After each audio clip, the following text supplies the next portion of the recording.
Hello everyone, and welcome to our inaugural edition of Fempreneurs Africa on Video. So today we have with us Mrs. Roselyn Musarurwa-Charehwa. Welcome to the video. Thank you, Piero. I was so scared that you would say Rose Musarurwa and then my husband would have my head. And then he would say Rose Charehwa and then my parents would have my head for lunch. Thank you. Such is the story of a woman and names. Now, Rose is an award-winning entrepreneur. She is the founder and managing director of Surdex Investments, which is a company that provides cleaning services to many of Zimbabwe's large companies. But today, she's here because of the women's open prison that she built. And we'd just like to hear from her what that's all about. So maybe just to get us into it, Rose, what is an open prison? Okay. So I'll start with where it came from in terms of the Zimbabwean situation or the Zimbabwean context. So it is the brainchild of the former Commissioner General of the Zimbabwe Prison Services. His name was Commissioner General Parazai Zimondi. Yes, so what he wanted to do was to empower first his female prisoners. And we already have the Conmara male open prison in existence, and it's been there for forever. If you remember the case of the former president, Kenan Banana, he was incarcerated there. So this has been in existence for time immemorial, according to the Zimbabwean context. But nobody thought that women or females needed this service until Commissioner General Zimondi came up with the idea, and then he set up a board, which I am the chairperson of, and we have about 2 or so entrepreneurs and some civil servants who are board members, as well as staff from the ZPCS, Zimbabwe Prison Services, Correctional and Prison Correctional Services. Okay. Like that. Yeah, I could have mixed up the name there. So when we were set up, it was a huge mountain to climb. Number one, to just convince whoever that we're going to register with that this is a necessary service in the country and we needed it. And we needed to empower the female prisoner. And a lot of people I know would ask, why empower a person who has wronged us? In my view, I thought of myself. Maybe I've not paid some fines here and there. I will end up there. Anyone is a potential resident there. Yeah. So, and for some of us, it's because we're just, we've not been caught yet. So, so I thought, this is very close to my heart. Let's run with it. And then we got the first lady of the country interested in the project, and she gracefully agreed to be the patron of the project. So she is actually leading from the front, if we may say so. Wow. And it's been very rewarding, and I am very grateful. We have just celebrated our first anniversary. Yes. Already? Yes, already. And we have over 30 prisoners in the system already. And just to show you how important this initiative is to the country,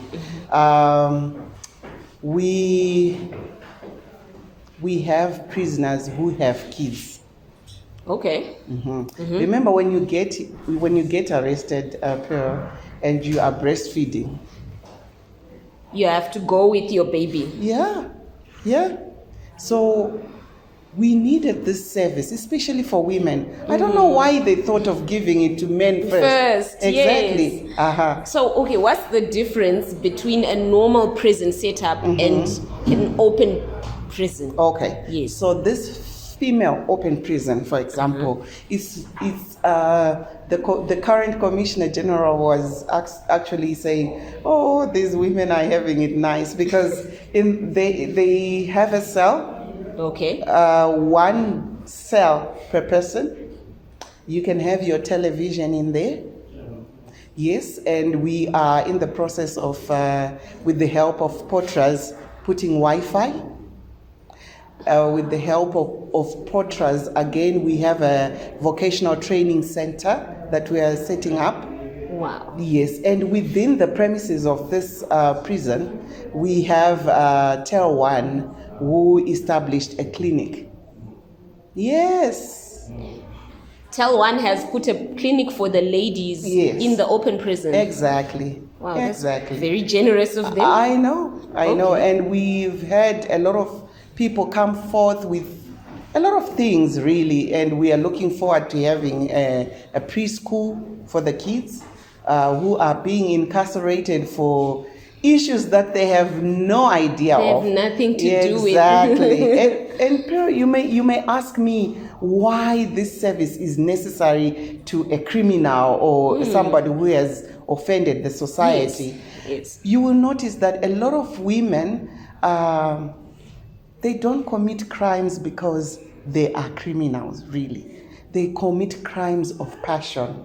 It's because a man has wronged them. That's almost 99% of the cases of women in incarceration. Crimes of passion. Yes, crimes of passion. Usually over a man. Over a man.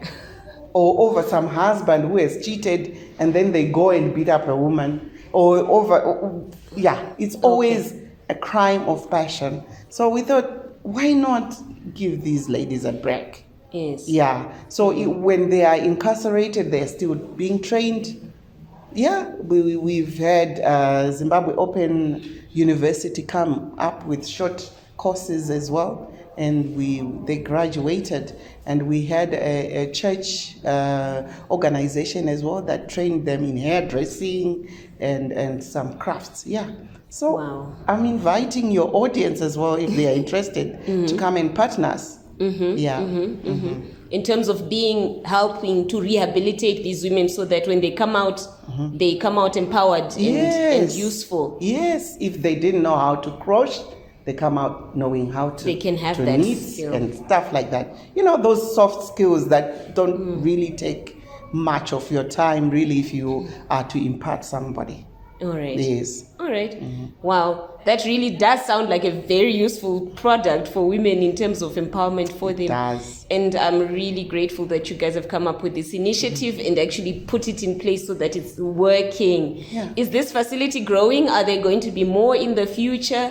Or what is the vision for this? All right. So if it was up to me, I would establish this very service in each and every province where the prisons are. And we have these open prisons at each and every province that has a prison that houses females. So what we have done in order for us to have a larger outreach, we have picked candidates from all provinces so that they get to feel what we're trying to do and also feel that their country has not really neglected them. Yeah, they are being important. Rehabilitated. Yes. I'm sure you have seen some social media article, or was it a picture of prisoners lying down like that? I think the ZPCS is trying really to make sure that they have the rehabilitation instead of being correctional or to punish and so it is growing. I hope it grows to each and every province, and it is growing in terms of our numbers. We used to have about 20. Now I think we are in the regions of late 30s into 40s. And is the capacity for more? There is capacity. The only problem is we are constructing this prison on top of a foundation where it used to be a prison, I think back in the 50s. So the foundation is already there, and we have come up with a prison cell that houses about 10 prisoners per each cell. And this cell, we are calling upon corporates, anyone who cares about prisoners, to come and construct one cell that houses 10 prisoners, and we'll call it Pirombazima cell. How about that? We should have a Fempreneurs Africa cell. Exactly. So what you're saying is that this is a really good opportunity for corporates and their corporate social responsibility programs to actually come in and help with the rehabilitation of prisoners. Exactly. All right. Exactly. And supposing a corporate wanted to get hold of, to get into this program, who would they get in touch with and how? So the easier way is to get through to ZPCS, Zimbabwe Prison Services. When they go there, they ask for Zimbabwe Female Open Prison Foundation. So that's where our secretariat is. So that's Zimbabwe Female Open Prison Foundation. Exactly. All right. So when they get there, or if they'll say ndoda kunoitwa zvema open prison, or whatever they say, they will be directed to the right place. The open prison is at Marondera. That's where they are. So if at all somebody wants to come and see what we are doing there, we should be having the celebrations to our first anniversary very soon. So watch the press. And we are hoping also to have the First Lady there grace the occasion. Nice. And also the official opening of the Tel1 clinic, which is under construction right now. So Great. Well, thank you so much, Rose, for coming and with this useful information. It's a pleasure. And there we have it, ladies and gentlemen. There's an opportunity for corporate social responsibility to help female prisoners, especially the ones who are being helped in this facility, because these are ladies who are typically women who have committed crimes of passion, and women who are suitable for rehabilitation and bringing back into the society. So once again, we just like to say thank you, Rose. Thank you for coming.